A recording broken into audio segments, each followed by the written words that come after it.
Hello, everyone. Welcome back to the Coe Show. My name is Mason Coe. Sitting here across from me, as always, my co-host, Aaron Coe. Hey.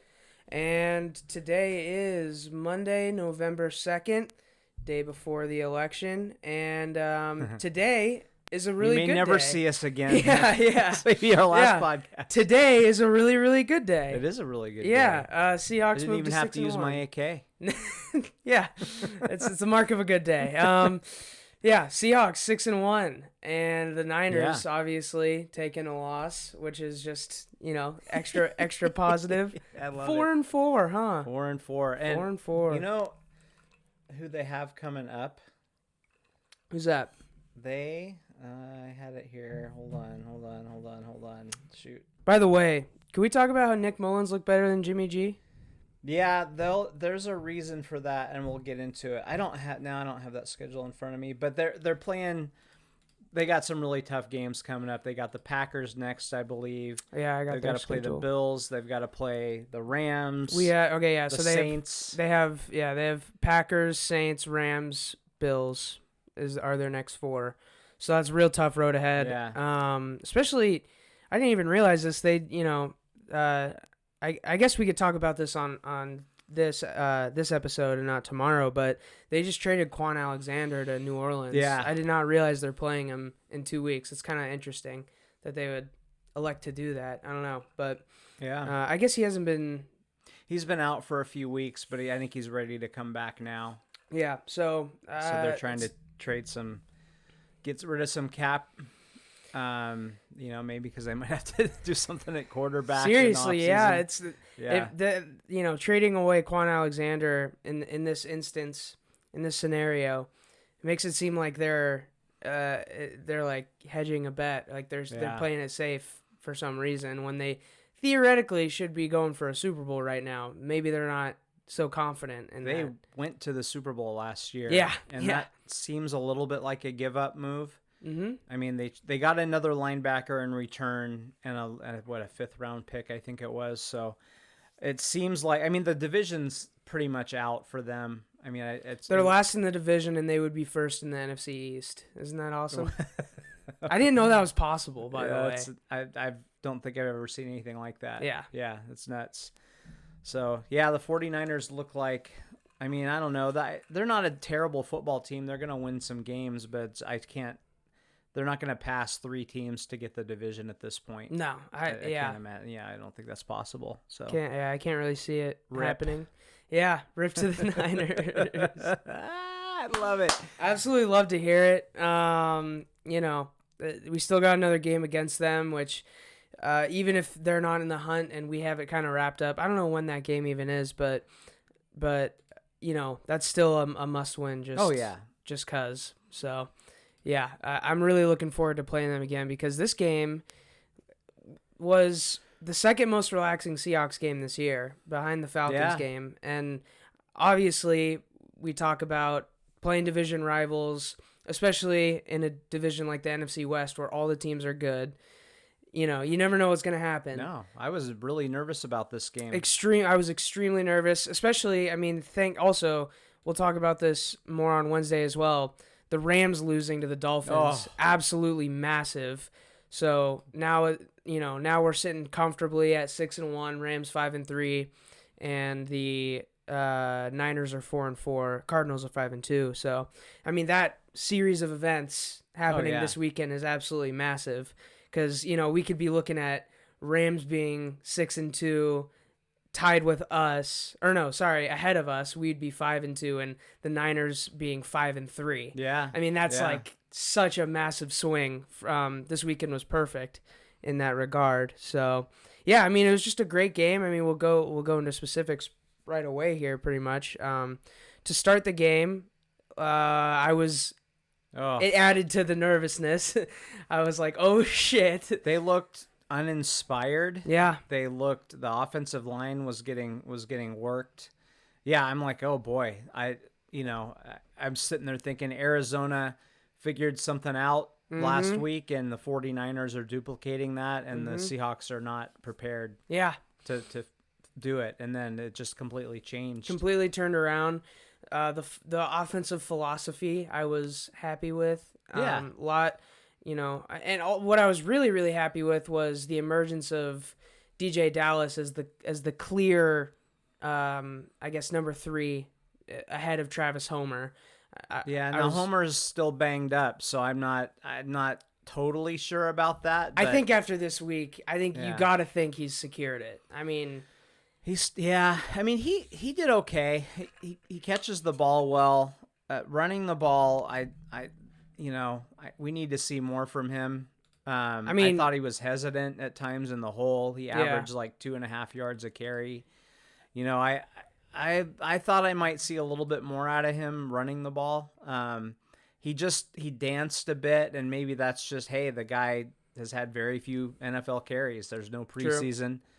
49ers still have some players, so it may be that he just needs a few games to hit that hole a little bit harder. But I would have liked to have seen a little bit more. I think Chris Carson does a little bit more than he did, at least running the ball wise. But he caught 6 passes or something like that. He looked really good in that regard. So. Obviously Chris Carson is a better running back than him.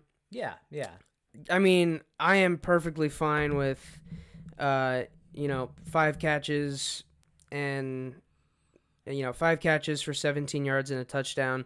18 for 41 is tough, but he also had a touchdown in there. Yeah. And last week we were talking about how he missed that crucial pass block that got Russ hit. It was good to see him kind of overcorrect when he decided to pass block when he was supposed to run the ball and then got Russ blown up again. Right. Yeah. So obviously there's some concerns here and there with DJ Dallas. I agree with you that it would have been better to see him kind of hit those holes harder. But other than that, I don't know how you can seriously view Travis Homer as competition to DJ Dallas. Personally, I think we've all hoped that he would overtake him. Yeah. And, it looks like maybe that's happened. Although we'll see. Mm-hmm. We'll see. Yeah. But he shows some promise. Yeah. And he's basically a couple, 5th string back if you count Penny, Rashard Penny. Jesus Christ. I just forgot he existed. Totally forgot he existed. And he's, I guess getting maybe close to coming back. Okay. But with Pete, you never know what that means. Yeah, speaking of close to coming back, apparently Jamal Adams. Oh, one more thing I just love that DJ Dallas, every time he touches the ball, he has the biggest smile on his face. Yeah. I don't know. I just love that attitude. And anyway, yeah, speaking of coming back, though, Jamal Adams is supposed to fully practice Wednesday. Yeah. And Pete said twice he is playing. He is playing. So if he doesn't, then I'm full panic mode with Jamal Adams. Yeah. But seeing that we're 6-1, we gave up 27 points, but that's not the story of the game for the defense. That was not the story of the game. So, seeing the way the defense played yesterday, considering we have Carlos Dunlap and Jamal Adams, who we've only seen Jamal, 2-3 games? Yeah. And one of them definitely wasn't his best performance, but, having those two guys coming back when the defense is coming off this performance is massive. I mean... Well, I think, that defensive line, ever since they made that Carlos Dunlap trade, the defensive line has played so much better. Crazy. Just Carlos Dunlap already having an impact before he's even in the building. So, but there may have been something to the guys that played this week, like a little extra notch. Like they traded for a guy because they don't think I'm doing my job. Yeah. So there may be something to that. Like I got to show these guys so I stay firmly in the rotation. Mm-hmm. So, we just got to mention right off the bat, on offense, DK, and on defense, Bobby. Just incredible. A vintage Bobby day, which brings me, he's played well this year. It brings me hope that he can lead this defense in the playoffs, continue to make good plays, big plays, and obviously he's got the leadership. He's got the mental game, just to see at least a flash that he still has that physical game on lock. Just destroying 2 linemen at once and then sacking Jimmy G still. Plays like that, just incredible. He had, let's see, what were his stats? He had 11 total tackles, 2 sacks, 3 tackles for loss. And then he had like a bunch more hurries, I think.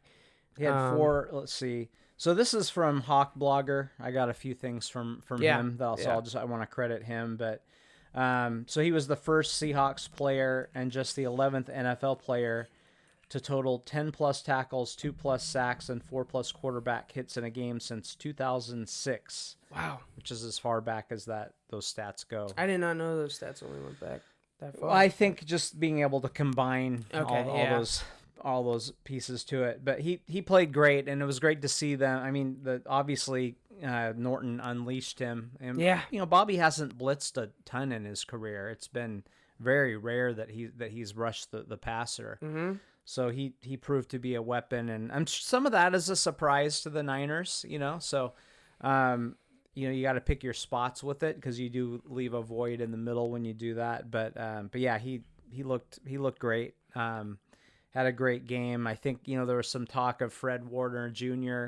maybe surpassing Bobby as the best middle linebacker in the division. Right. And there may have been a little extra giddy up in Bobby because of he hears those whispers. So he looked fantastic, and great to see them use him as that type of weapon. Yeah, for the team we got 3 sacks and 6.5 tackles for loss, including Stephen Sullivan, baby. The tight end? The tight end / defensive end now, who the tweet I saw was they were comparing his measurables to Clowney's. So they were like, he's about the same height, weight. Let's just toss him in there. Hasn't played defensive end since high school, and he wasn't noticeably getting thrashed out there. And he did was half a tackle for loss, but he was in there, and he wasn't getting absolutely manhandled, which is just great. It's a great thing. It's a great testament to how athletic he is, and, hopefully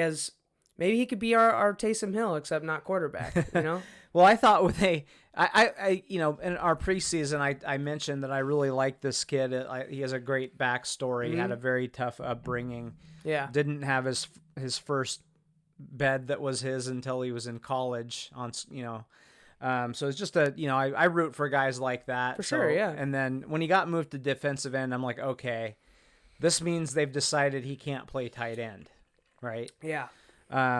That's usually, and then so I'm like, okay, they're gonna see what he's got there, and then he'll be cut, at best at the end of the season. But to see him, I believe he had 22 snaps in the game. To see him get out there and make a contribution, that was pretty cool. I mean, who knows? I mean, I don't have super high hopes, but if he could be a functional part of the rotation, I mean, what a find. I mean, just another guy. I mean, we have. The way our roster is constructed, we're relying on just a lot of guys to just make a play here and there. Yeah. And hopefully a guy like Dunlap and Jamal coming back, we can have a couple more of those just big play guys that, we don't have to rely on the DeMontre Moores and the Colliers and the Sullivans. So, but as of right now, it seems like we're going to need Sullivan to have half a tackle for loss here and there. Yeah. You know what I mean? If we really want to be a Super Bowl contender, we're going to need, we're going to need more. We're going to need Barton. We're going to need these guys to step up and get a big play once in a while. Speaking of Barton, forcing the fumble on the boy Dante Pettis, who we just talked about last week. Dante got R.I.P. Dante. He got murdered. And I feel, and I'll say it again, we've said this many times. When Huskies go to the NFL, I wish them well, but if they're playing against the Seahawks, sorry. My loyalty ends when you are out of the purple and gold. Especially on the Niners. It's my reaction to that fumble was 100% happy. Oh, yeah. There was no part of me that was like, oh, Dante. I had a little bit of that just because this kid showed promise, mm-hmm. and then he's in the doghouse. And I don't know why. I don't really know why. Mm-hmm. And maybe he's earned the doghouse. I have no idea. And then he's active because they have injured receivers, and he gets into the game and immediately gets murdered and fumbles. Off the injury, I believe Jerick McKinnon, he came back in, but he was shaken up. So I think that's why he was even returning in the first. So it was like injuries led him to be active, and more injuries gave him that chance. And so, I mean, saying that no part of me felt bad for him is false, because it was not even because he was a Husky, more just like, just his circumstance in particular. Yeah. Like, it could have been really anyone. Like, his career is in jeopardy. Yeah. You know. So I hate to see that, but in general, I hate seeing guys that are like trying to make a living in the league. I don't like seeing those guys fail, especially if they're a Husky. But at the end of the day, when you're playing for the Niners and when we're trying to get to 6-1 here, it's don't didn't really sweat it that much, but it did, especially he got hurt too. Like, that's just even more. He got sent to the locker room on that. But yeah, that was just another one of the big plays. Another guy that stepped up is DJ Reed Jr. Yeah, we had former Niner. We had number 29 and number 31 stepping up, making plays again. So I don't know if you caught this, but there was, in his post game, he was talking about the celebration after his pick, where he hot potatoed with like everyone on the defense, and he said, I didn't see that. He said he wanted everyone to touch the ball so everyone could get that good energy. So he tossed it to legit everyone. Okay. Yeah. So I mean, that's not a big deal, but it's just, I mean, being a former Niner coming to the Seahawks, making an impact right away, and the way he talked about that play, he studied, he knew it was coming. So seeing him make that play and then just care about his teammates instantly, just another testament to the vibe, the locker room and the vibe in Seattle. I mean, everyone loves each other. So that gives me hope for Carlos Dunlap, you know? Yeah, for sure. Yeah. You know, Carlos Dunlap coming in. He wasn't playing that much for the Bengals.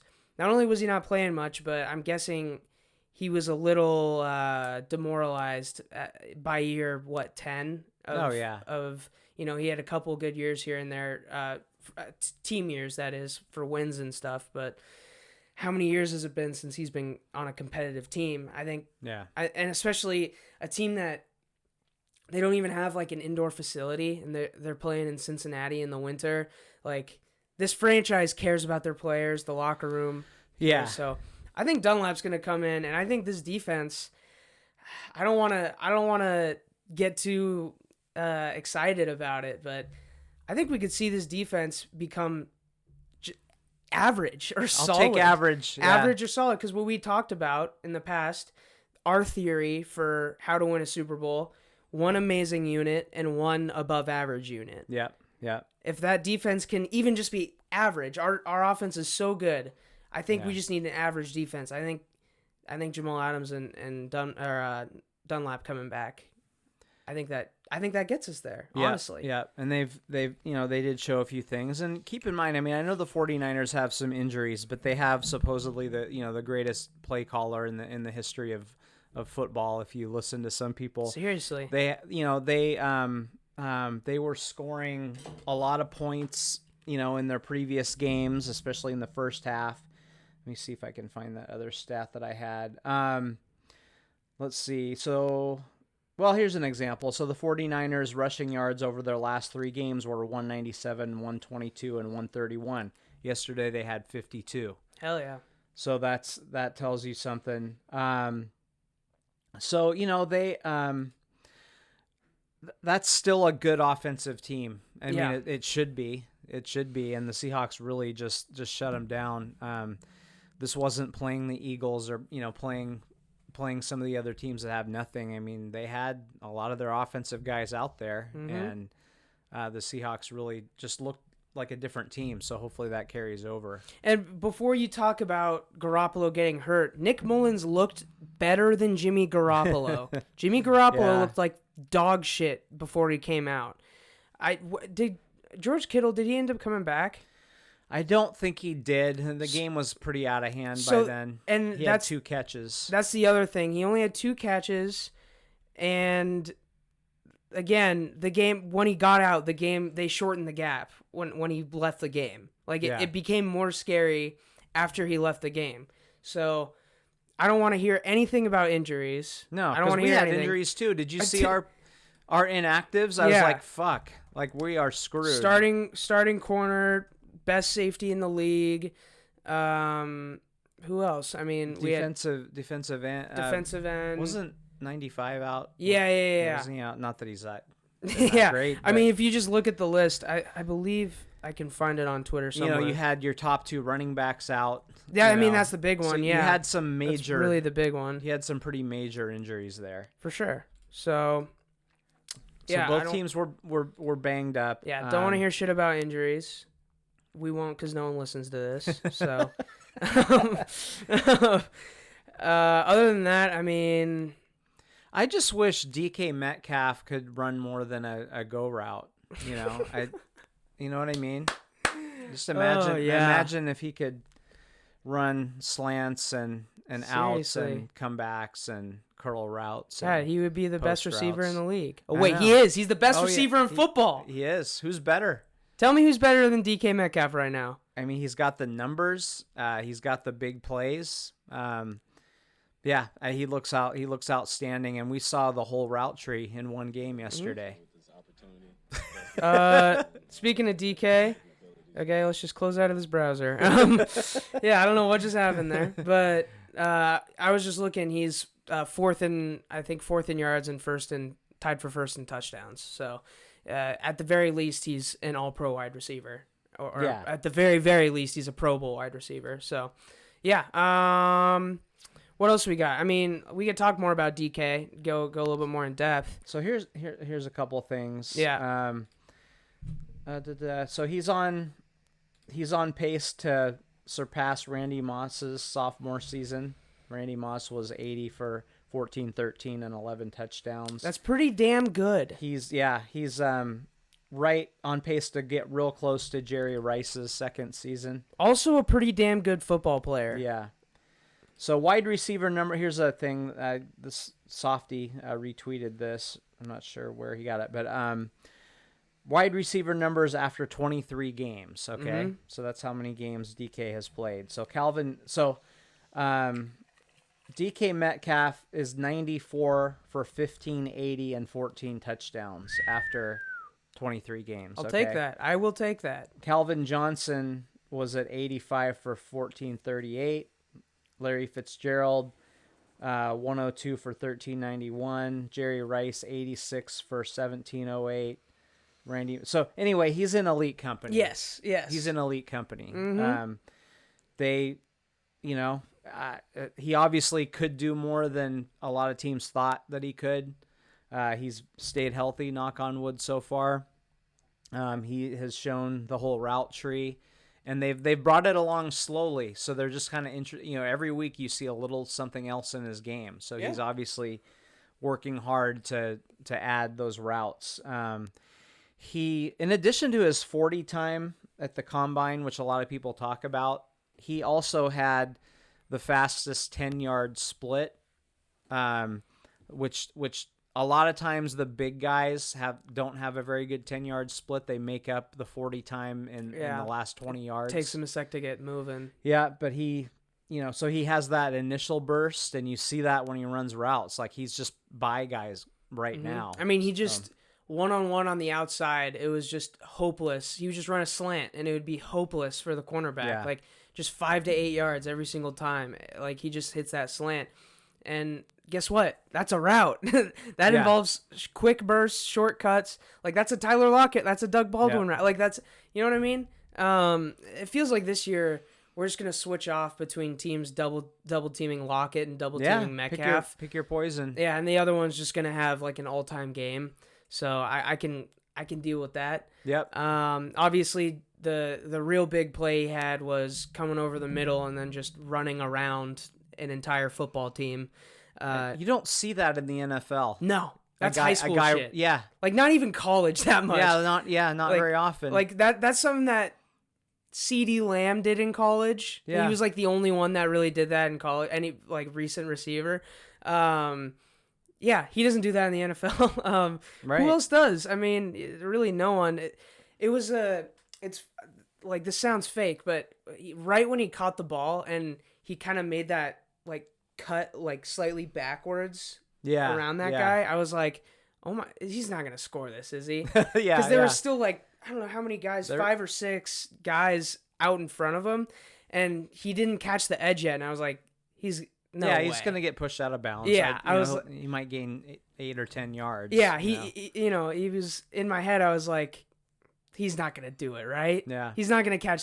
And then even as he was catching the edge, I was like, he's going to step out. Yeah. And then it just, I don't know. I mean, he's just so incredible to watch. He is. It feels like every week he has a play, last week with the chase down, this week with that play, where you just sit there with your hands on your face, just wondering how the hell it happened.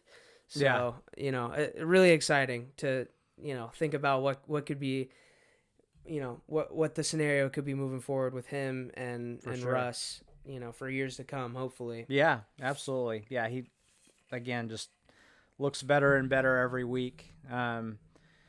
So teams are going to have to decide, do we put a safety over the top of him, or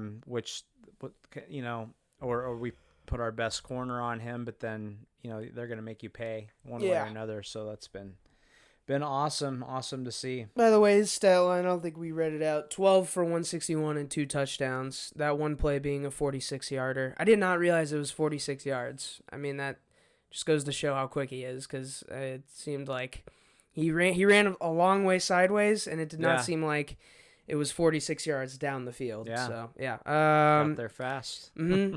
And, I think we should talk about David Moore. He only had 3 for 18, but he did have that touchdown, and he just comes up big. He makes tough catches. He only had 3 targets, but he came up with 3 catches and that big touchdown. He had a couple good runs too. Yeah, true. Yeah. So I think 2 for 28. I think David Moore is I think he's developed into a fantastic third option at receiver. Getting more consistent, which has been good to see. That was always kind of the issue with him. He's looking a lot better. And, for sure. That was one of my big concerns going into the season is who would emerge as the third receiver. So good to see him able to do that. Yeah. Let's see. What else do we got? I mean, we should just talk about Russ too. I mean, another MVP game for Russ, 27-37, 261, 4 touchdowns. What else can you say? I mean, he's on pace for 59 touchdown passes. So insane. It's crazy. I don't think he'll throw that many, but he'll probably. We're damn near halfway through the season. So he'll have a couple cold weather games where maybe he doesn't put up the big numbers, but yeah, he's again back in that MVP slot. After a rough week last week, it's good to see him bounce back. And really, it was just a rough few passes last week too. Yeah, that's the crazy part. And as DK Metcalf said, the Russ for MVP train is back on the tracks. So yeah, for sure, it's good to see that. Not just to see him win an award, but as a football team, it seems like if we're gonna win a Super Bowl, Russ needs to be the MVP of the league. Yeah. Period. It seems like that's the case. Yeah. So. Yeah. Yeah. Let's see what else you got other than I guess Jimmy G looking like dog shit. Nick Mullins isn't good, so he didn't look that much better. Well, I think that one of the big factors of the game. So early on, the offensive line struggled, but as the game went along, the 49ers were blitzing DBs, and the Seahawks adjusted and were able to pick that up. There weren't really a lot of problems with blitz pickup after those first couple of drives. Mm-hmm.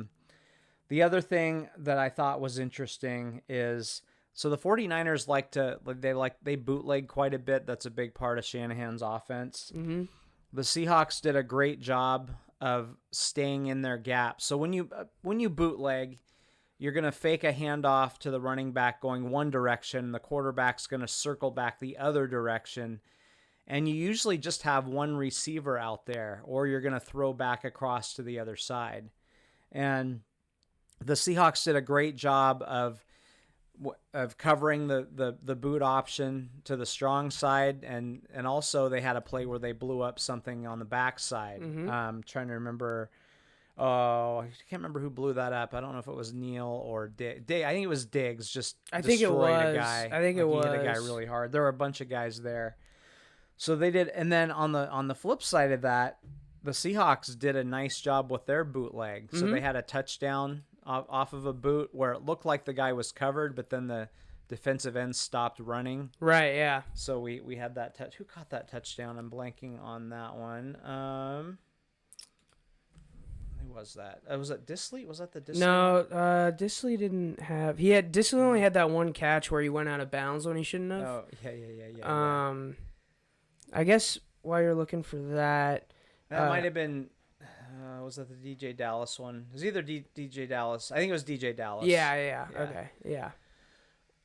So they, so that was an interesting thing because you would think that would be a 49ers strength, but the Seahawks use that. The Seahawks do that quite a bit too, but the bootleg looked really good. Mm-hmm. So those were, a big part of the, game.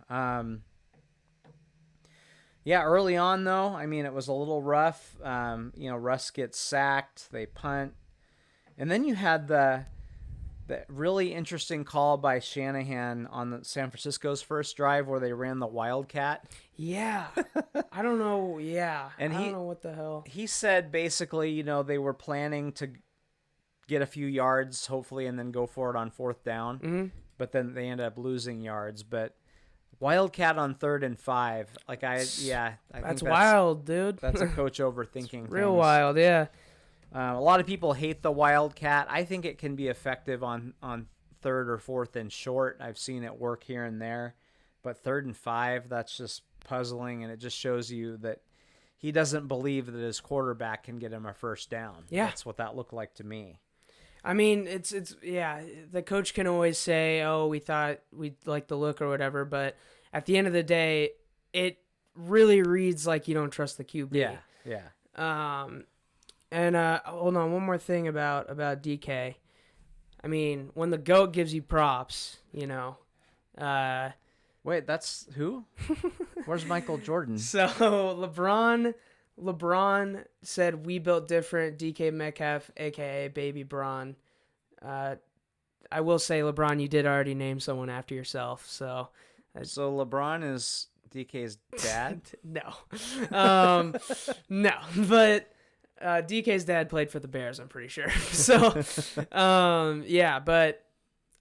it's just a little thing, but it is cool. Like when you have LeBron calling you Baby Bron, I don't know how many people he said that about, but it can't be many. If the Seahawks and Lakers made a trade, who do you think would get the better end of the deal?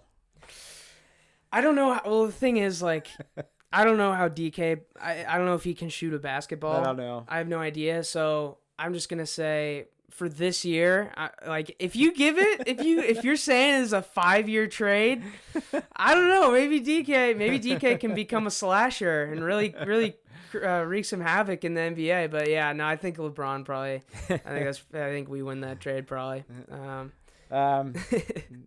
Yeah, I don't.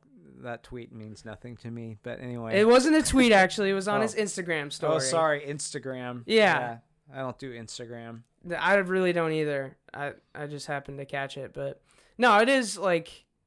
No, it's always nice, especially when it's not in your city. Yes. And yeah, we don't even have a basketball team because fucking Howard Schultz.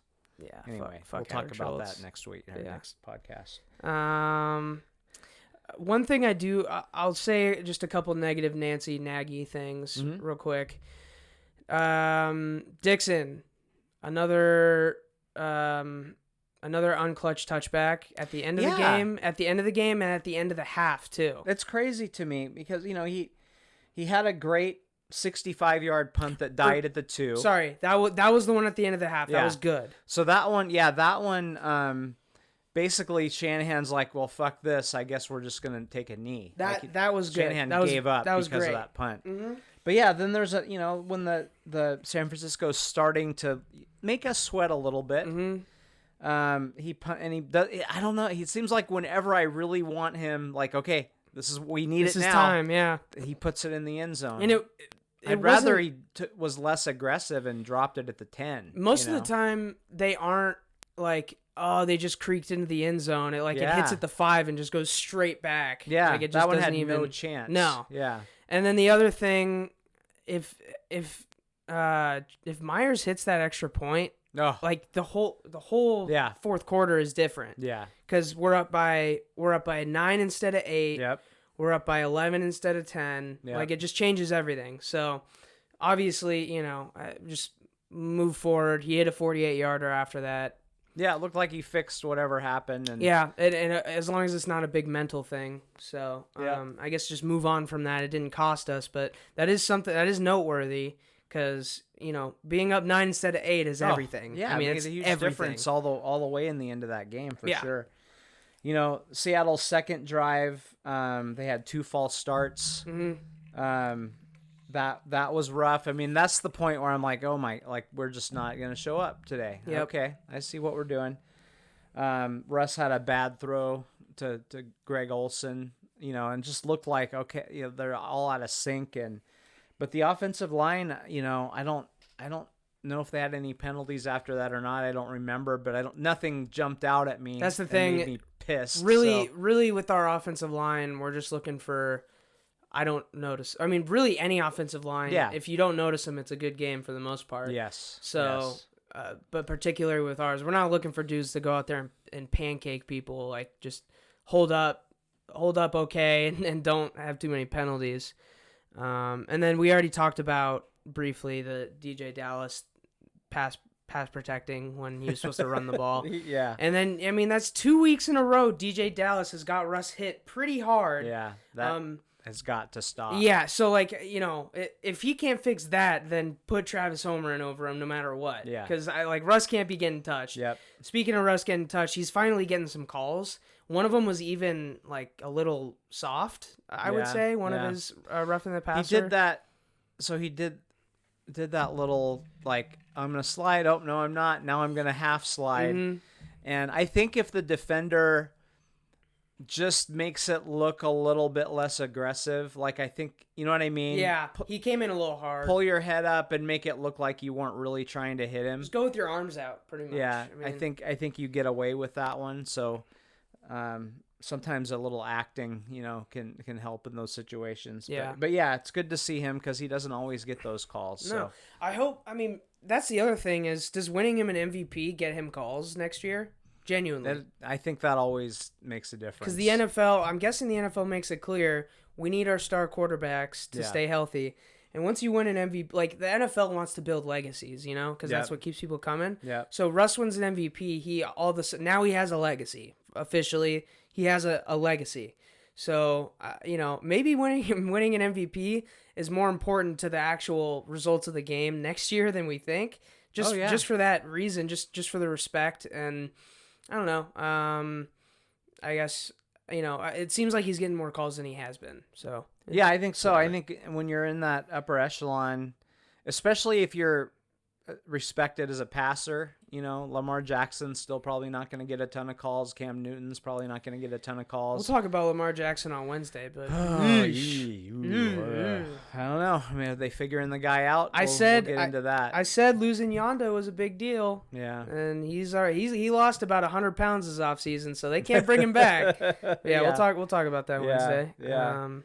But yeah, he's a passer. He's officially he's a respected passer. He's now become a 100% pass first. Yeah. He's similar to like Aaron Rodgers in that he can move in the pocket and escape well, but he's a passer. Yeah, I mean he's not even keeping it much on read options anymore. By the way, he's currently better all time than Aaron Rodgers. I said it. Yeah, well, Aaron Rodgers got beat by the Vikings. Yeah, we'll talk about that. Vikings. Talk about that on Wednesday too. Yeah. Let's see here. Hey, Nick Ballore had a nice run. You got to have that fullback. Yeah. You got to have that fullback. Where's the fucking fullback? It's funny, the 49ers use the fullback. I think that them in Minnesota use it way more than anyone else. The juice. Yeah, but yeah, Ballore had a nice first down carry to set up. Well, what I wrote down was Metcalf is fucking fast. So that must have been the one around the end. But that doesn't happen without Ballore getting a really tough first down run. So 5 yards for it. Yeah, that was and he got hit a couple yards shy and made it happen. So there's one more thing. I wasn't pissed. I mean, I didn't enjoy it, but I more wanted to ask you about it. We were on our own, within our own 10-yard line. They punted and just had a really nice punt. And 2nd and 15, we run with DJ Dallas. 3rd and 18, we run a draw with Travis Homer. Yeah. Why are we giving up on 2nd down? I know Yeah. we're close to our own end zone. We're giving up on 2nd down though? That one was surprising. The 3rd down call, like everybody in that one, I mean, who's ever watched a football game knew that was going to happen. For but sure. I don't know, and it's one of those things. Is it the look they gave? Are you trying to get half of it? Thinking, if I can get half of it here and get half of it on 3rd down. I especially when you don't have your top running back, I would have liked to have seen at least a safe pass, if nothing else. I thought that was a little strange too, but it may have just been, I don't know what the look was, but sometimes you can get 8 yards in that situation, so it might be worth it, but it's better than an incomplete.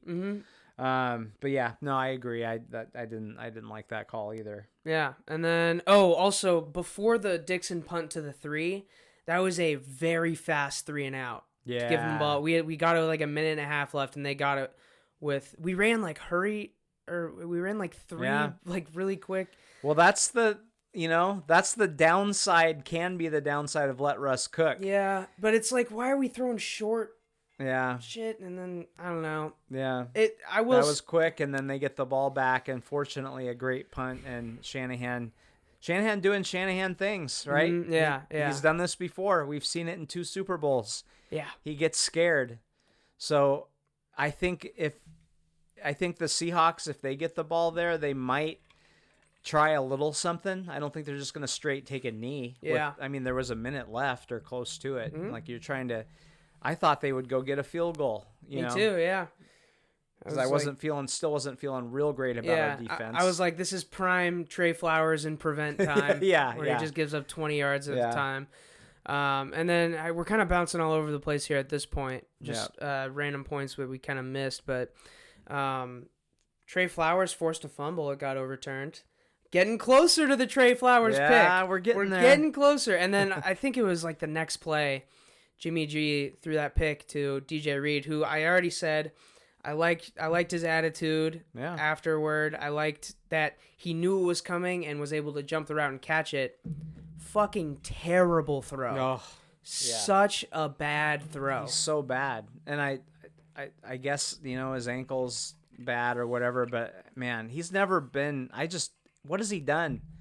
He won a few games with with New England. Even when they went to on that Super Bowl run last year, he never really looked very good. He's just not very good. They blew out the Packers in the NFC Championship game. They ran for 220 yards untouched. Yeah. So there's nothing you can really, the Niners fans on Twitter last year that were saying he was elite just didn't want to cope with the fact they gave a very mediocre at best quarterback a ton of money. That's the reason Niners fans are saying he's elite. A lot of his success, the games that they've won, Shanahan is a great play caller. He's very creative with running plays. Yeah.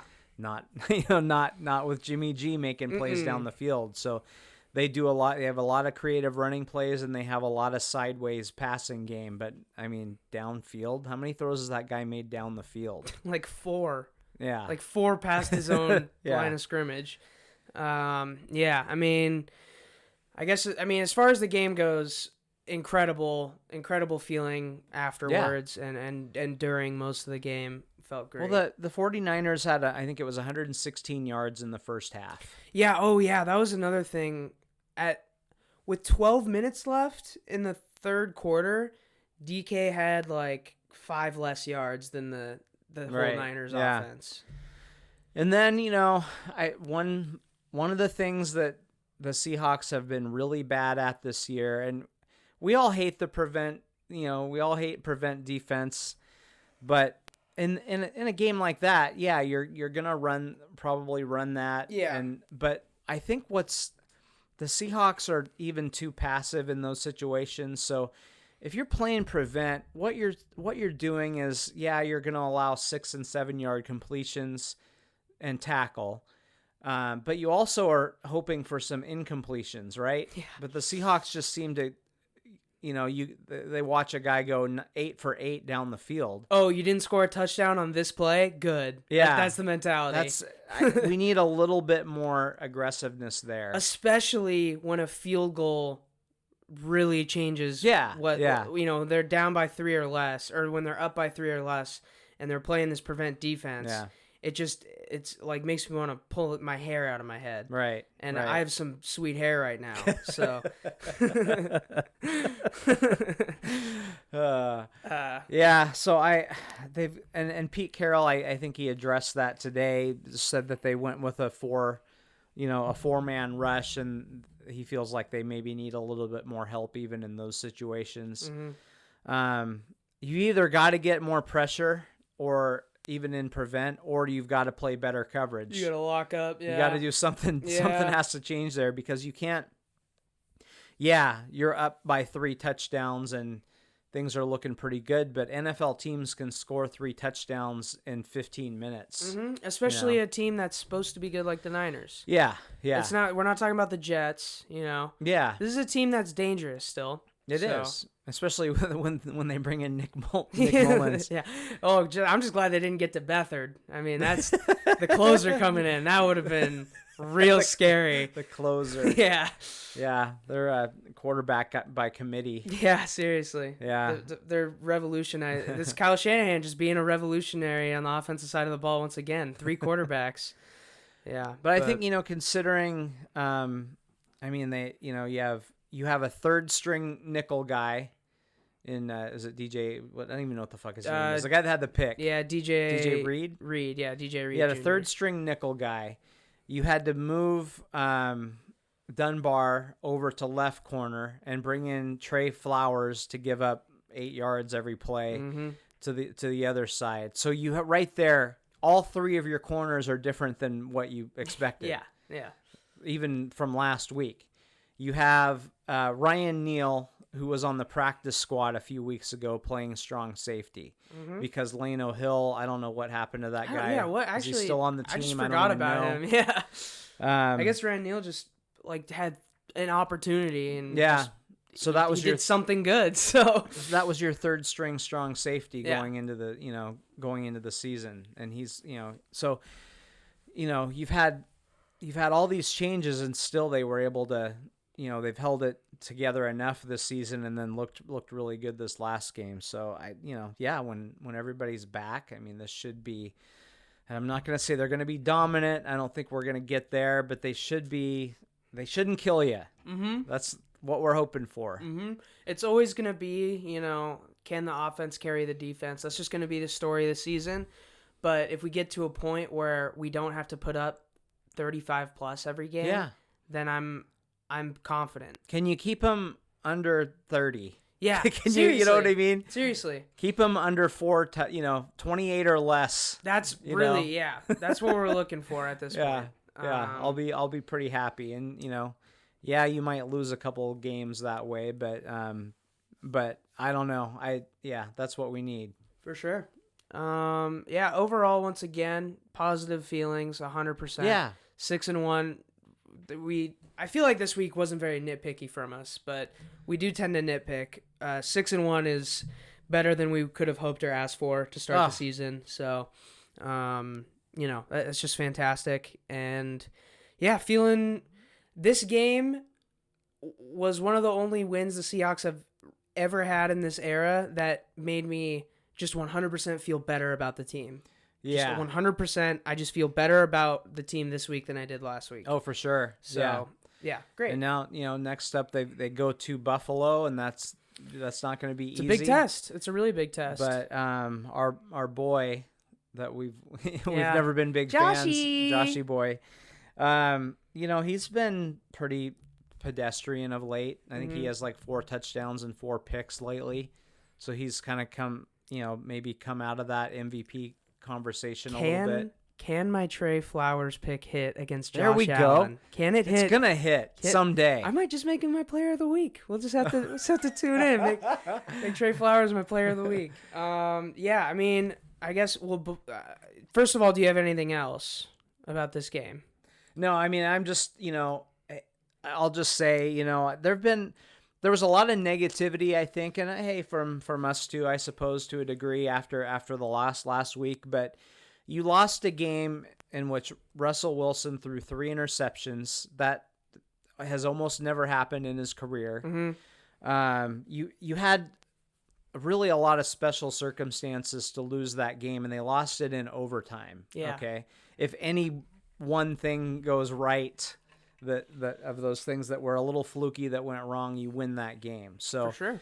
overall, we got to feel really good about it. I had people, Nels, I know you're not watching this, but a guy I worked with at the Herald saying, "Oh, they're going to go 10-6." I'm like, why do you think they're going to go 10-6? They lost one game. That's a bit of an overreaction. Yeah. He's like, oh, they're going to lose to the 49ers this week. Going to go 4-5 after this? Yeah. So, fuck. So that was before this game because he thought they would lose this game. But 5-5. But there was a lot of that out there. Like, oh, they just, they're not. I don't think it's not a fluke where they are. It's just as much a fluke that they lost a game. Yeah. They've made the plays. You have the MVP of the league at the end of the game, winning most of your games, outside of last week. I mean, they're just, what I would say is why assume they're going to fall off a cliff? Like, why do people do that? Let's ride the wave while we enjoy have it. We've had enough shitty sports teams in this city. Let's just be happy. Enjoy it. And if they fall apart, they fall apart. But and we can be sad then. Why be sad? Why be sad today? Preemptively sad? Yeah. Like what? Like are you trying to set yourself up for disappointment? You're going to be disappointed Either anyway. Way, yeah. Just wait till then. Mm-hmm. Like, be happy. That's now. a future you problem. Yeah. Future you problem. So it's exciting to have a team that, one of the best records in football. You've got the MVP so far. Mm-hmm. Number 1 seed in the NFC right now. Yeah. So, I mean, man, these seasons don't come along all the time. So, just enjoy it. It's great. For sure. Yeah. All right. And then before we go, let's just make a Monday Night Football pick. We got Bucks Giants. They're giving I'm going to look for the over-under here. I think the spread is 12.5. It's 13 now. They moved 13. it to 13. Yeah. Yeah. I love the Giants here. I don't know why. Yeah. I love the Giants here. The over/under is 45.5. So that means it's got to be 24-22 for it to be. I think I like the over. I don't know. I pretty much always take an over, but give me the over. Give me the Giants on that. What do you think? Oh, boy. 13. 13 is a huge number. It's a lot. The Giants are pretty bad. Giants are ass. Just my gut instinct said take the Giants. Where is the game? Is it New York? It's in. I would never put actual money on this. Me neither. For the record, don't bet on this. Well, I'll say Tampa Bay. Okay. That was my instinct this morning. I was thinking of when it was 12.5. 13 does change it. 13 really changes it quite a bit. Yeah, but I'll say I'll stick with Tampa Bay. Okay. So I can talk shit tonight. It'll give us a reason to actually give a shit about this. For game. real. Yeah. Otherwise, don't really give. Actually, to be fair, the number 2 seed doesn't mean really anything anymore. Yeah. And if the Bucks win, they're 6-2. So.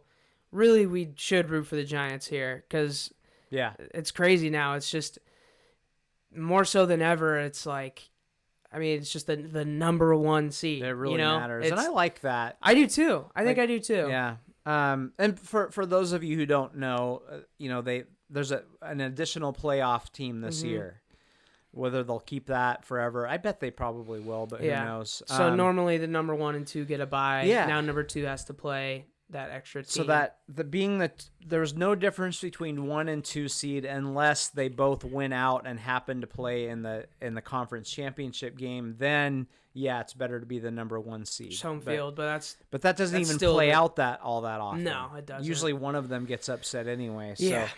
So being the number 1 really important this year. You got a bye and obviously the home field. So, yeah, absolutely. I guess go Giants. Yeah, go Giants. To cover and straight up. The New York Football Giants.